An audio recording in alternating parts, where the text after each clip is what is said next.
सनातन शास्त्रमध्ये सर्वांचं खूप खूप स्वागत आहे. नमस्कार. आपल्या आयुष्यात काही लोक अचानक का येतात, काही नाती खूप त्रासदायक का असतात. आणि काही व्यक्तींना आपण प्रयत्न करूनही का विसरू शकत नाही? हो, मला खात्री आहे की आपल्यापैकी अनेकांना हे प्रश्न कधी ना कधी नक्कीच पडले असतील. आणि अनेकदा आपण याचं उत्तर योगायोग किंवा नशीब असं देऊन मोकळे होतो. बरोबर. पण सनातन विचार याच्या खूप पलीकडे जाऊन पाहतो. अगदी. म्हणूनच आजच्या चर्चेत आपण याच प्रश्नांच्या मुळाशी जाणार आहोत. आम्ही या आठवड्यात याच विषयाशी संबंधित काही गोष्टींचा अभ्यास केला. आमच्या समोर काही उपनिषदांमधले संदर्भ आहेत. एका आधुनिक मानसशास्त्रज्ञाचा नात्यांमधल्या पॅटर्नवरचा एक लेख आहे. आणि एक जुनी बोधकथा सुद्धा आहे. या सगळ्यांमधून आपण हे समजून घेणार आहोत की आपल्या आयुष्यात येणारी प्रत्येक व्यक्ती, प्रत्येक नातं हे खरं तर एक आरसा आहे. पण तो आरसा आपल्याला नक्की काय दाखवतो? चला, याचा शोध घेऊया. सुरुवात कुठून करायची हा नेहमीच महत्वाचा प्रश्न असतो. म्हणजे हे ओळखायचं कसं की एखादी व्यक्ती आपल्यासाठी नक्की कोणता धडा घेऊन आलीये? सुरुवात नेमकी कुठून करायची? सुरुवात करायची आहे आपल्या प्रतिक्रियेपासून. आपल्या प्रतिक्रियेपासून? हो. तैत्तिरीय उपनिषदामध्ये एक सुंदर संकल्पना आहे. ती सांगते की बाहेरचं जग हे आपल्या आतल्या जगाचं प्रतिबिंब आहे. अच्छा. त्यामुळे धडा त्या समोरच्या व्यक्तीमध्ये नाही, तर त्या व्यक्तीमुळे आपल्या आत, आपल्या मनात निर्माण होणाऱ्या तीव्र प्रतिक्रियेत दडलेला आहे. पण थांबा, इथे मला एक प्रश्न पडतो. समजा एखादी व्यक्ती खरंच चुकीची वागत असेल, आपला अपमान करत असेल, तर त्याला प्रतिक्रिया येणं स्वाभाविक नाही का? हो, बरोबर आहे. मग त्यात आपला दोष किंवा आपल्यासाठी धडा कसा असू शकतो? खूप छान प्रश्न आहे. आणि इथेच खरा मुद्दा दडलेला आहे. प्रतिक्रिया येणं स्वाभाविक आहे, पण त्या प्रतिक्रियेची तीव्रता. हो, आणि ती आपल्या मनात किती काळ रेंगाळते हे महत्वाचं आहे. आपल्याला फक्त निरीक्षण करायचं आहे की त्या व्यक्तीमुळे आपल्या मनात कोणत्या भावना ट्रिगर होतात. जसं की राग, भीती. हो, राग, भीती, असुरक्षितता, अपराधीपणा, गर्व की असहाय्यता. कोणती भावना प्रमाणापेक्षा जास्त तीव्र आहे? अच्छा, म्हणजे समजा ऑफिसमधल्या एका सहकार्याच्या बोलण्याने मला राग आला, पण तो राग दिवसभर माझ्या डोक्यात फिरत राहिला. आणि तुमच्या कामावर परिणाम करू लागला? हो, तर तो एक संकेत आहे. अगदी बरोबर. ती तीव्र भावनिक प्रतिक्रिया, मग ती सकारात्मक असो वा नकारात्मक, हा स्पष्ट इशारा आहे की तिथे एक शिकण्यासारखा धडा आहे. ती व्यक्ती आपल्यासाठी एका आरशाचं काम करत आहे. ती आपल्याला दाखवत आहे की आपल्या आतला कोणता भाग अजूनही अजागृत आहे. म्हणजे कोणत्या गोष्टीवर आपल्याला काम करण्याची गरज आहे. हो, यालाच काही ठिकाणी छाया किंवा शॅडो सेल्फ असंही म्हणतात. आणि मला वाटतं हाच धागा पकडून आपण पुढच्या मुद्द्याकडे जाऊ शकतो. कधीकधी याच तीव्र भावना एका विशिष्ट पॅटर्नमध्ये पुन्हा पुन्हा येतात, नाही का? हो, आणि हा खूप महत्वाचा मुद्दा आहे. आम्ही जो मानसशास्त्रीय लेख वाचत होतो त्यात याच रिपिटेटिव्ह रिलेशनशिप पॅटर्न्सबद्दल सांगितलं आहे. म्हणजे चेहरे बदलतात पण अनुभव तोच राहतो. अगदी.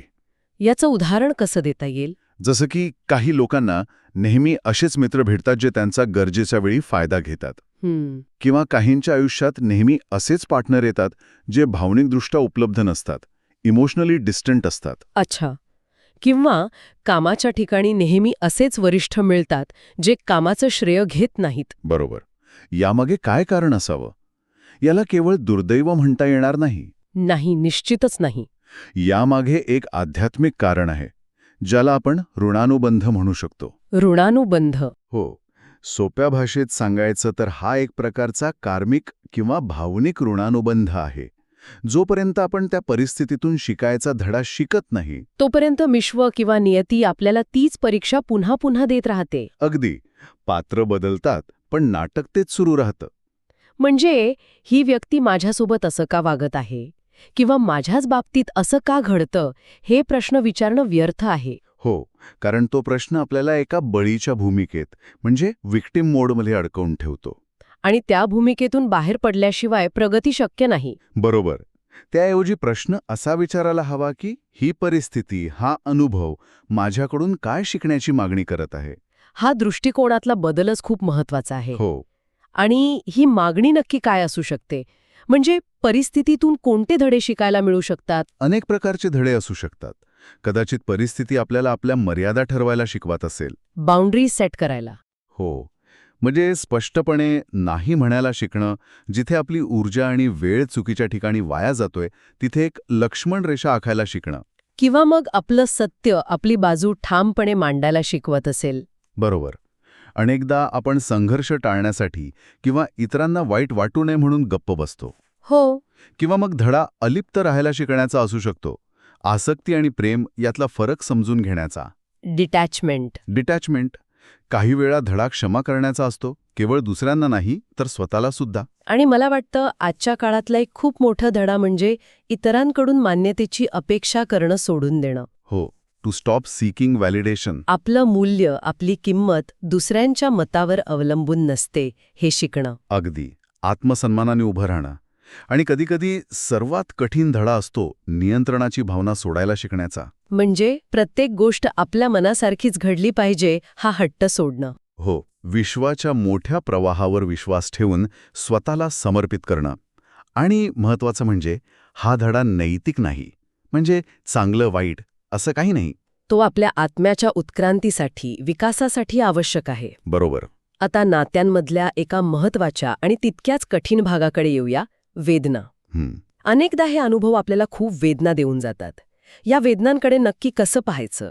आपण तिला फक्त एक नकारात्मक गोष्ट म्हणूनच पाहतो. आणि इथेच सनातन विचारांची सुंदरता आहे.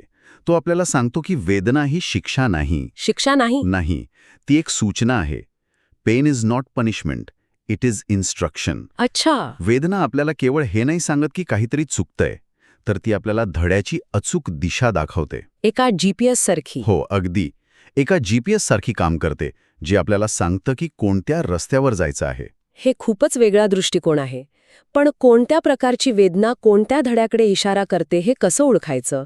आपल्या स्रोतांमध्ये याचे खूप सुंदर वर्णन आहे. समजा जर वेदना आसक्तीमुळे होत असेल, अटॅचमेंटमुळे, म्हणजे एखाद्या व्यक्तीशिवाय आपण जगूच शकत नाही असं वाटणं. हो, तर तिथला धडा अलिप्ततेचा आहे.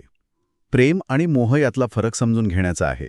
आणि जर वेदना नकारामुळे म्हणजे रिजेक्शनमुळे होत असेल तर, कोणी आपल्याला नाकारलं, त्यामुळे तीव्र त्रास होत असेल तर धडा आत्मसन्मानाचा आहे, सेल्फ वर्थचा.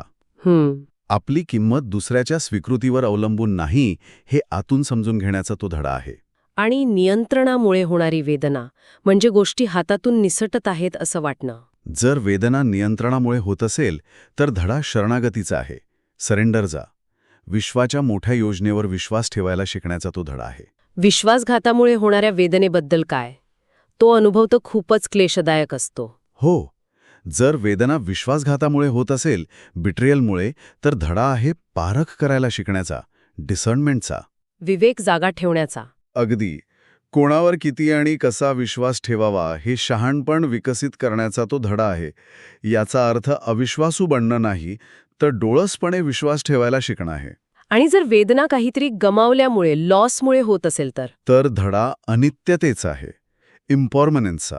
या जगात काहीही कायमस्वरूपी नाही हे सत्य स्वीकारण्याचा तो धडा आहे. म्हणजे प्रत्येक वेदना ही एका विशिष्ट धड्याची खूण आहे. आपण फक्त त्याकडे योग्य दृष्टिकोनातून पाहिलं पाहिजे. हो. पण हे सगळं ऐकायला खूप तात्विक वाटतं. प्रत्यक्ष आयुष्यात जेव्हा कोणी विश्वासघात करतं किंवा अपमान करतं, त्या क्षणी येणारा राग आणि दुःख याचं काय करायचं? त्याला सूचना म्हणून पाहणं व्यावहारिकदृष्ट्या शक्य आहे का? हा अत्यंत व्यावहारिक प्रश्न आहे. आणि याचं उत्तर अभ्यास आणि वैराग्य या 2 शब्दांत आहे, जसं पतंजली योगसूत्रात सांगतात. अच्छा. त्या क्षणी भावनेला दाबून टाकायचं नाहीये, तिला पूर्णपणे अनुभवायचं आहे. राग, दुःख जे काही आहे ते स्वीकारा. पण त्याचबरोबर एक साक्षी भाव ठेवून स्वतःला विचारायचं की ही भावना माझ्या शरीरात आणि मनात नक्की कुठे जाणवतीये? या भावनेच्या मुळाशी कोणती असुरक्षितता आहे? हे सुरुवातीला कठीण असेल. नक्कीच. सुरुवातीला हे जमणार नाही, पण सरावाने आपण भावनेच्या प्रवाहात वाहून जाण्याऐवजी तिचे निरीक्षक बनू शकतो. आणि तिथूनच धडा शिकण्याची प्रक्रिया सुरू होते. ठीक आहे. म्हणजे आपण प्रतिक्रिया ओळखली, पॅटर्न समजून घेतला, वेदनेची दिशाही पाहिली, पण तो धडा आपण शिकून झालाय हे नक्की कसं कळणार? याची सर्वात स्पष्ट खूण कोणती? हो. याची सर्वात स्पष्ट आणि निस्संदिग्ध खूण म्हणजे त्या व्यक्तीचा किंवा त्या परिस्थितीचा तुमच्यावरचा भावनिक प्रभाव पूर्णपणे संपतो. The person loses their emotional power over you. Exactly. म्हणजे त्यांच्या असण्या नसण्याने, बोलण्या न बोलण्याने आपल्या मनात भावनिक वादळं निर्माण होणं बंद होतं. हो. एकदा तुम्ही तो धडा शिकलात की ती व्यक्ती तुम्हाला ट्रिगर करणं थांबवते. अधिक तटस्थपणे किंबहुना करुणेने पाहू शकता. आणि आपल्याला जाणवतं की ते सुद्धा त्यांच्या स्वतःच्या अपूर्ण धड्यांनुसार वागत आहेत. अगदी बरोबर. आणि मग त्या नात्याचं काय होतं? ते संपतं का? इथे 2 गोष्टी होऊ शकतात.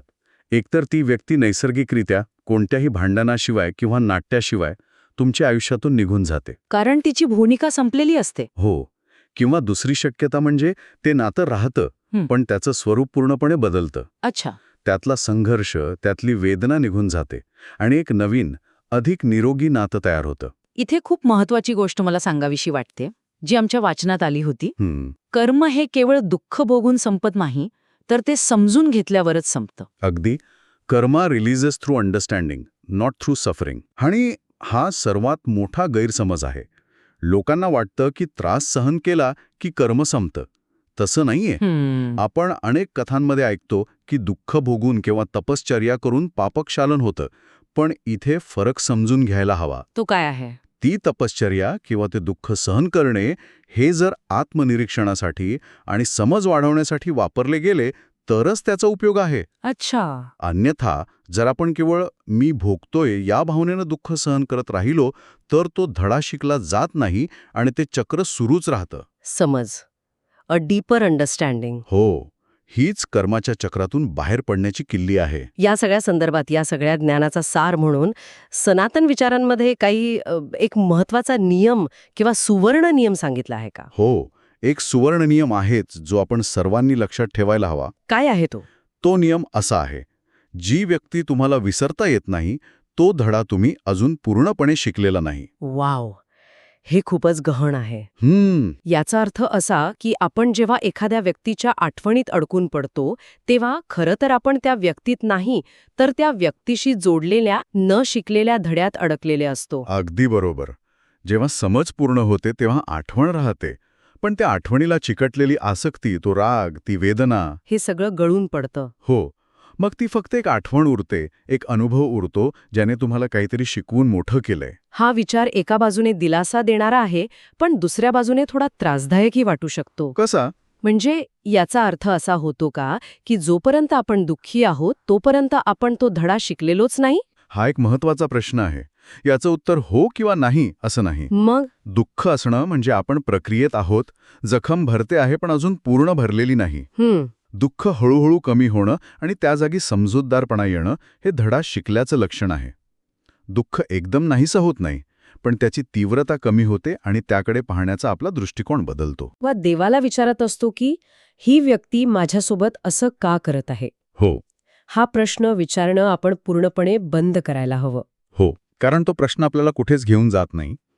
त्याऐवजी प्रत्येक आव्हानात्मक परिस्थितीत, प्रत्येक त्रासदायक नात्यात आपण स्वतःला हे एकच प्रश्न विचारायला हवा. कोणता? माझ्या आतल्या कोणत्या भागाला सध्या प्रशिक्षण दिलं जात आहे? What part of me is being trained right नाव? आणि हा दृष्टिकोनातील बदलच अर्धा धडा शिकवून जातो नाही का? निश्चितच. ज्या क्षणी आपण बळीच्या भूमिकेतून बाहेर पडून विद्यार्थ्याच्या भूमिकेत येतो त्याच क्षणी आपली प्रगती सुरू होते. मग प्रत्येक व्यक्ती आणि प्रत्येक परिस्थिती आपली गुरु बनून जाते. जाता जाता एक विचार सोडून जातो. जर आपल्या आयुष्यातील प्रत्येक व्यक्ती एक आरसा असेल तर आज त्या आरशात आपल्याला स्वतःचा कोणता नवीन पैलू दिसला यावर नक्की विचार करा.